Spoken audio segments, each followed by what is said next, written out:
Sedianya sore pemirsa, kita lanjutkan diskusi kita bersama dengan Wakil Ketua LPSK Edwin Partogi dan Kuasa Hukum Keluarga Brigadir Joshua Nelson Simanjuntak. Saya ingin kembali ke Pak Edwin. Pak Edwin, terkait dengan perbedaan cerita kemarin Pak, apakah disebutkan secara spesifik adegan mana saja Pak pada saat rekonstruksi yang tidak sesuai dengan cerita versi dari Baradae Pak? Ya, yang saya lihat dan saya ingat itu salah satunya mengenai pemberian amplop oleh Pak FS ya di lantai 2 di ruang kerja dan juga pemberian handphone baru. Itu yang waktu di rumah pribadi Saguling. Selain itu ada beda versi juga pada saat penembakan Brigadir Yosua, ada versi Verdi Sambo dan ada versi Baradae. Apa tanggapan Baradae pada saat mengetahui ada perbedaan versi dari keterangan yang ia sampaikan, Pak Edwin? Ya tentu secara manusiawi Baradae kecewa ya, karena tersangka lainnya tidak jujur, tidak terus terang tentang peristiwa yang terjadi. Baik, saya ingin ke Pak Nelson. Pak Nelson, kemarin Anda dan tim kuasa hukum yang lain ini sempat dilarang untuk mengikuti jalannya rekonstruksi. Pada saat itu, apakah ada alasan yang disampaikan oleh penyidik? Baik, Mas Devi, Mbak Stefani, selamat sore. Selamat sore. Kita runtut ke belakang, kemarin kita jam 8 sudah di sana. Jam 10 dimulai, kita sudah di dalam. Tiba-tiba seorang direktur mengusir kita. Pokoknya, nah itu, pokoknya keluar. Nah ini, kami berusaha setengah jam di depan, ngintip-ngintip di kaca-kaca, enggak ada. Kawan-kawan langsung berinisiatif, ya ngapain kita di sana kayak kambing conge. Kalau informasi dari Kadif Humas kan pengacara diundang, komisioner-komisioner diundang, pengawas-pengawas kejaksaan diundang, pengacara seberang sana diundang. Kok pengacara korban yang mengadukan, memberi laporan kok diusir? Hak asasi manusia di negara demokrasi ini mana? Itu loh. Ini kan kami yang lapor, kami yang kuasa hukum korban, lah yang di sana di dalam semua. Jadi untung konten ini saya tidak bisa jawab jauh. Intinya satu kata kunci, kami diusir, titik. Baik. Pak Nelson, tapi kalau dari tayangan siaran rekonstruksi ataupun dari informasi di media-media, apakah rekonstruksi ini menurut Anda sudah sesuai dengan temuan dari tim kuasa hukum keluarga Brigadir Joshua? Untuk tidak membuat absurd, abu-abu dan segala macam, pasti kami tidak akan terima, tidak akan tidak mau nonton TV. Kami tunggu di pengadilan nanti apa saja rekonstruksi ini. Nanti membuat satu temuan yang berbeda lagi. Kata kuncinya tidak terima, tidak lihat, tidak mau sampaikan apa-apa. Oke, Pak Nelson, tapi sebelumnya apakah dari tim kuasa hukum mendapatkan undangan resmi dari pihak kepolisian untuk mengikuti jalannya rekonstruksi? Karena kalau yang lain, pihak eksternal ini kan mendapat undangan secara langsung dari penyidik.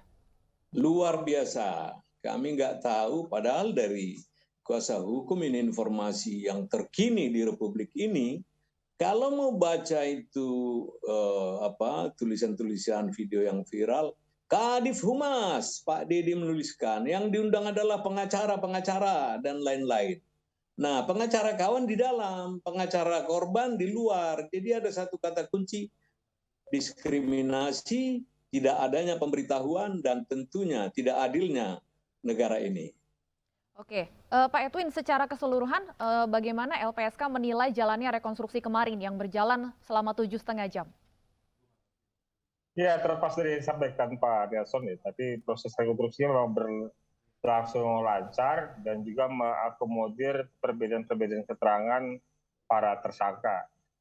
Jadi menurut kami memang tergambar lah dari versi para tersangka itu apa yang menjadi peristiwa di Magelang pada tanggal 4, tanggal 7, dan tanggal 7 yang sebagai motif, kemudian perjalanan dari Magelang ke Jakarta ya sempat juga berhenti di rest area dan kemudian sampai di rumah pribadi Saguling, termasuk juga beberapa pertemuan di rumah pribadi sebelum kemudian menuju rumah TKP gitu loh. Oke, oke, Pak Demikian, Mbak. Edwin, yang menarik adalah untuk beberapa adegan ternyata Barada Richard Eliezer ini diperankan oleh pemeran pengganti. Mungkin ada pemirsa juga yang penasaran sebenarnya apa yang menjadi pertimbangan hal ini, Pak. Ya sebenarnya bukan hanya Barada yang kemudian dia ada peran penggantinya, termasuk perannya FS juga ada peran pengganti. Jadi peran pengganti itu apabila keterangan itu tidak diakui oleh tersangka lainnya, maka tersangka yang tidak mengakui itu digantikan perannya dengan peran pengganti. Begitu. Oke, ya Pak Nelson, dari informasi yang kami terima ada beberapa adegan yang ditolak diperagakan oleh Verdi Sambo dan istrinya, seperti yang disampaikan Pak Edwin tadi. Anda melihatnya ini apa artinya? Ada keterangan yang berbeda-beda dari para tersangka. Luar biasa, kami pinjam tayangan pandangan mata saudaraku Pak Edwin Partogi. Nah, tiada kata lain, kebenaran itu material atau tidak. Tersangka kok bisa jadi figuran, diganti-ganti. Kenapa makhluk lain di Republik ini salah nggak boleh diganti, mau sakit, mau apa. Nah ini loh, semua serba diganti, semua serba diganti. Apakah ini yang membuat kami dikeluarkan dari arena panggung? Atau memang kami tidak dikasih biar lebih tahu kebenaran material? Atau memang hukum itu sudah mulai dimiringkan kemana-mana? Oleh karena itu, satu kata kunci, paling enak itu sebuah lagu dari Dolly Parton itu apa namanya? Sleep with the enemy. Paling enak itu tidur dengan musuh. Jadi kita tahu menjaga, jaga jarak, dan sebagainya. Kalau begini kami tidak punya jawaban. Terima kasih. Oke, banyaknya adegan yang diperankan oleh pemeran pengganti ini kan secara tidak langsung menunjukkan bahwa banyaknya perbedaan antara keterangan dari Baradae termasuk tersangka yang lain. Tanggapan Anda? Saya, Ya, Kuasa Hukum Brigadir J. Sudahlah, kami tidak punya pendapat untuk ini. Di pengadilan, kami mencoba tidak trial by the media, trial by the what we call TV, tapi trial by the court. Ini yang mungkin yang akan menjadi pro justitia. Demi keadilan berdasarkan ketuhanan yang Maha Esa, biarlah Tuhan menunjuk jalan, memberikan yang terbaik bagi umatnya. Pak Edwin, saya ingin tanyakan juga bagaimana kondisi Baradae sekarang, karena kemarin rekan Anda Bu Susi sempat menyebut emosi Baradae sempat terganggu setelah mengikuti rekonstruksi kemarin. Secara fisik dan psikis sehat Baradae. oke. Dan hari ini kan juga ada pemeriksaan konfrontasi ya. Jadi hari ini juga menjalani pemeriksaan di Baris.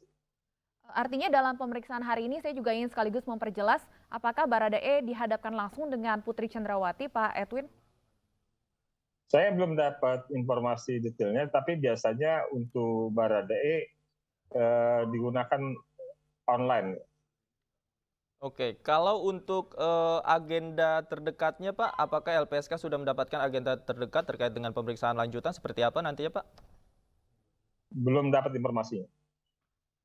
Baik, Pak Nelson, setelah kemarin tim kuasa hukum tidak diizinkan mengikuti rekonstruksi, apa langkah selanjutnya yang akan diambil oleh tim kuasa hukum? Akan menunggu di persidangan sajakah untuk membuktikan fakta-fakta yang ditemukan oleh tim kuasa hukum? Jika tidak ada lagi pemberitahuan dari Republik ini, dari penyidik, ya kami ikut pasrah melalui media. Namun pengadilan tidak akan diam untuk memanggil siapa-siapa yang disebut di pengadilan itu. Para pihak. Para pihak itu kalau monopoli lagi bukan negara hukum namanya. Bukan restat, sudah mastat. Oleh karenanya kami menggunakan kata yang indah dari Mbak Stefani yang cantik jelita. Menunggu, menunggu, menunggu, sabar, sabar, sabar. Baik, kita akan tunggu kelanjutan dari kasus ini. Terima kasih Pak Edwin dan Pak Nelson sudah bergabung bersama kami di iNews Sore.